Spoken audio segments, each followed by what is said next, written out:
Yan, poging-pogi yan, oh. Oh. Ayan, oh. Repeat pairing natin yung ating jackpot or not.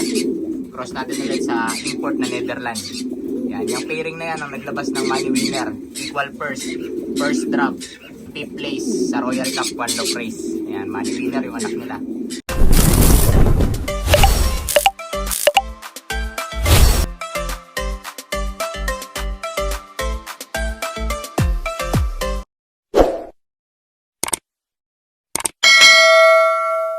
So ayan, what's up mga kalapatids, magandang araw sa inyo. So for today's video is mag-preparing na tayo ng ating mga breeders na gagamitin natin para sa 2026 breeding. Yan, ang mga entry natin sa One Low Race. So yun nga mga kalapatids, nalinis na namin yung mga poop trays, na i-ready na namin yung mga breeding cage namin. So ready to go na. Ngayon ang gagawin natin is ipaglalagay na natin sa individual cage yung mga barako at babae. So papagtapat-tapat din natin yung mga gagawin nating pairing para pag pinagsama-sama natin sila next week, kasi next week na yung breeding namin, start ng breeding namin is hindi sila mag-away at pares-pares sila agad. So yun nga mga kapatid. So eto si jackpot or not natin. So ang gagawin natin dito is kukuha na natin siya ng madaming anak. Ayan, na ilalaro ngayong taon kasi ngayong taon is naglabas siya ng 2 winner. So apo niya nanalo sa Franco Classic One Low Race na kinarera ni Bro Paul de la Cruz. Yan.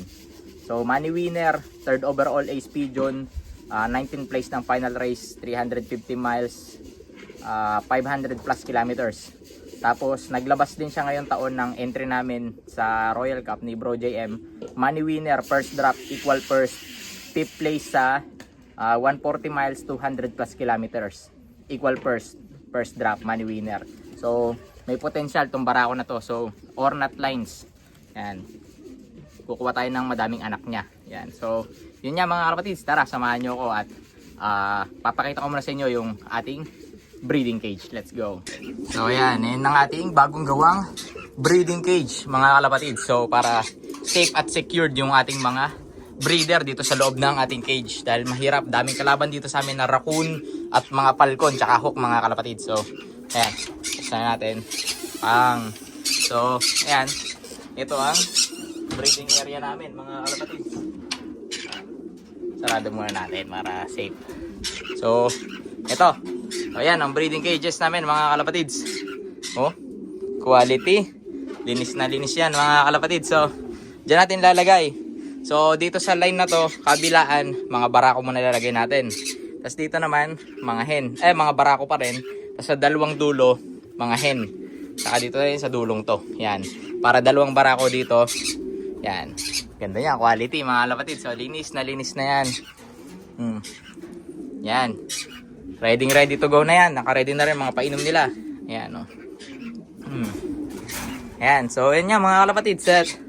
Tara, samahan nyo ko. Isa lang na natin at baka isa lang pa ng iba. Let's go.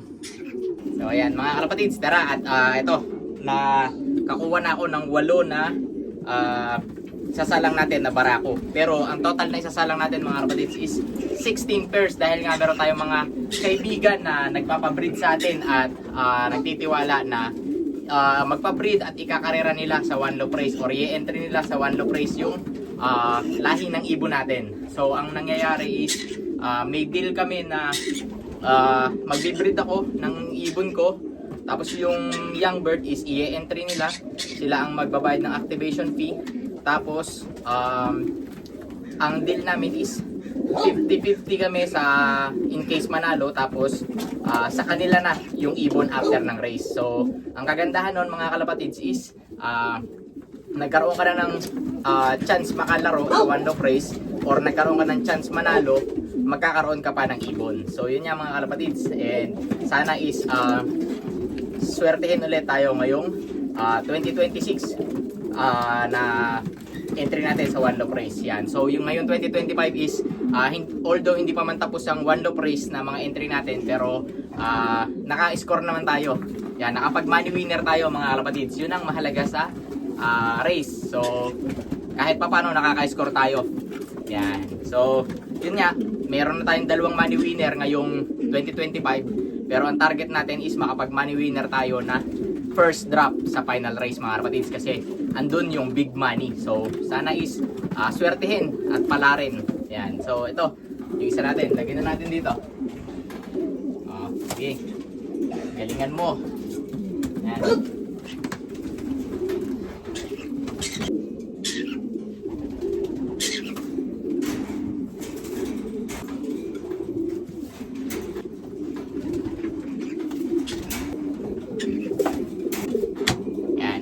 So ayan yung partial na 8 birds natin na barako. Ayan.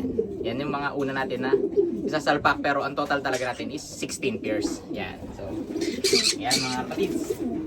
So tara, mga hen naman kuhanin natin. Let's go. So ayan na sila mga kalapatids. Ayan na. At nakikipagbakbaka na. Oh, ayan, poging-pogi yan, oh. Oh. Ayan, oh. Repeat pairing natin yung ating jackpot ornat. Cross natin ulit sa import na Netherlands. Yan, yung pairing na yan ang naglabas ng money winner. Equal first drop, 5th place sa Royal Cup One Low Race. Yan, money winner yung anak nila ngayong taon. Yan, tapos ito naman, ito mahusay si ano din, si AFL 568. Naglalabas to ng magagaling anak sa naglalabas to ng magagaling na lahi sa apo. So susubukan natin na ibahin naman yung pairing nila. Yan, ornat lines. Papares natin dun sa nanay ni Almost, yung ating 3 times equal purse sa Texas Dash Cash One Low Race. Yan, 3 times equal purse. Jan Timmerman Bird, money winner din to. Yan, sa One Low Race. Yan, Nemelka Bloodlines. Tapos ito naman yung Leo Hermans. Yan, direct acquired kay Gas Jojo International. Yan, Leo Hermans Barako. Papares natin mismo dito kay Almost. Yan, 3 times equal purse sa Texas Dash Cash. Yan, oh, ha? Ganda. Quality. Multiple pooling winner yan mga kalapatids. Yan, sa Texas Dash. Ito nyo naman ka-quality niya, no? Yan. Tapos dito sa taas, ito naman yung si Turbo. Yan, galing din yan kay Jan Timmerman. So si Turbo, 2 times first mga kalapatids, back to back lap champion. Yan, 2 times first yan. First place ng 220 miles yata yun. Tapos equal first, second place ng 330 miles. Yan. So back to back lap champion. Ipapares natin dito sa ating first overall champion na si Bullet, 2 times equal first. Yan, 2 times equal first sa first and second race, 7th place ng final race, 350 miles, 563 kilometers. Daybird, first overall champion, money winner, trophy winner. Tapos ito naman si Viper. Yan, ibon ni bro John Michael. Yan, John Michael Banzonlop. Yan, ano, first place, first champion sa club namin sa San Diego Homing Pigeon Club. Yan, first place ng money race. Yan, malaki din ang kinubra mga kalapatids. Yan, no? Shoutout natin si bro JM, John Michael Banzon. Tapos papares natin yan dito kay Lady Huben. Yan, si Lady Huben natin, yan, marami na rin na ano yan. So anak niya si Bugatti tsaka si Corvette. Yan, multiple pooling winner din yung mga kalapatids. Yan. Tapos dito naman, ito yung ating golden pair na si Golden Boy. Yan, poging-pogi, oh. Tatay ni Bullet, Xerox Bullet at Lambo, yung ating tatlong magkakapatid na overall champion. Yan, ganda, oh. Quality, poging-pogi. Yan, oh. Oh, ayos. So yan si Golden Boy. Ibabalik natin dito kay Golden Lady. Yan, oh. Ha? Yan ang kakakinis niyan mga kalapatids. Yan, oh.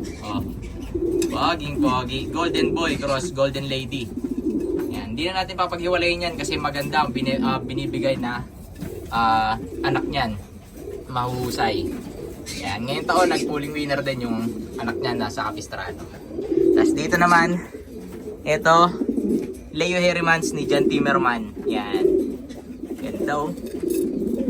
Inilaro niya rin niya sa One Love Race. Shoutout natin yung ating kaibigan John Timmerman. Yan. Leo Herrimans. Yan. May anak niya nasa Florida Derby ngayon mga kalapatids. Tsaka mga naka-SDM banded namin sa club. Lalaro ngayong February. Yan. Leo Herrimans. Tapos pinares natin yan dito sa dati natin pinares sa kanya na si Xerox Bullet. 2 times equal first. Yan o. Money winner ng 200 miles. 4th place.